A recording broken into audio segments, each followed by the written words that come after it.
Baghdad کے بازار میں ایک حلوائی صبح صبح اپنی دکان سجا رہا تھا کہ ایک فقیر اس کی دکان کے پاس سے گزرا۔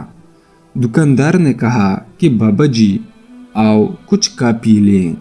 فقیر بیٹھ گیا تو حلوائی نے گرم گرم دودھ فقیر کو پیش کیا۔ فقیر نے دودھ پی کر اللہ کا شکر ادا کیا اور اس حلوائی کو کہا کہ بھائی تیرا شکریہ، اور یہ کہہ کر فقیر چل پڑا۔ بازار میں ایک فاحشہ عورت اپنے دوست کے ساتھ سیڑھیوں پر بیٹھ کر موسم کا لطف لے رہی تھی۔ ہلکی ہلکی بوندا باندی ہو رہی تھی جس کی وجہ سے بازار میں کیچڑ تھا۔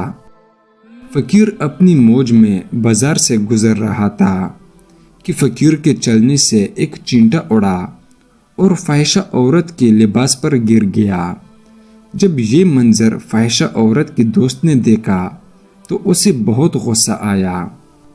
وہ اٹھا اور فقیر کے منہ پر تھپڑ مارا اور کہا، فقیر بنے پھرتے ہو، چلنے پھرنے کی تمیز نہیں۔ فقیر نے ہنس کر آسمان کی طرف دیکھا اور کہا، مالک تو بھی بڑا بے نیاز ہے، کہیں سے دودھ پلواتا ہے تو کہیں سے تھپڑ مرواتا ہے۔ یہ کہہ کر فقیر آگے چل پڑا۔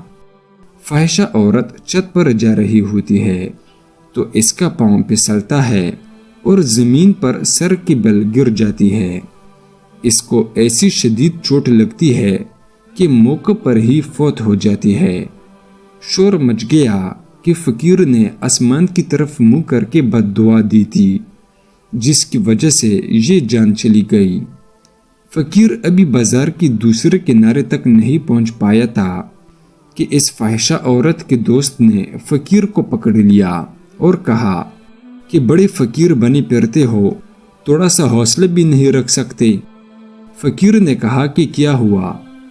اس نے کہا کہ تم نے بد دعا دی جس کی وجہ سے عورت کی جان چلی گئی۔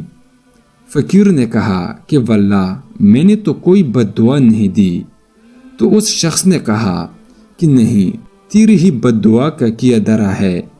جب اس نے ضد کی تو فقیر نے کہا کہ اصل بات پوچھتے ہو تو میں بتاتا ہوں کہ میں نے کوئی بد دعا نہیں کی، یہ یارو یارو کی لڑائی ہے۔ لوگوں نے کہا وہ کیسے؟ فقیر نے کہا کہ جب میں گزر رہا تھا اور میرے پاؤں سے چینٹا اڑا اور اس عورت کے لباس پر پڑا تو اس کے یار کو غصہ آیا، اس نے مجھے مارا، تو پھر میرے یار کو بھی غصہ آ گیا۔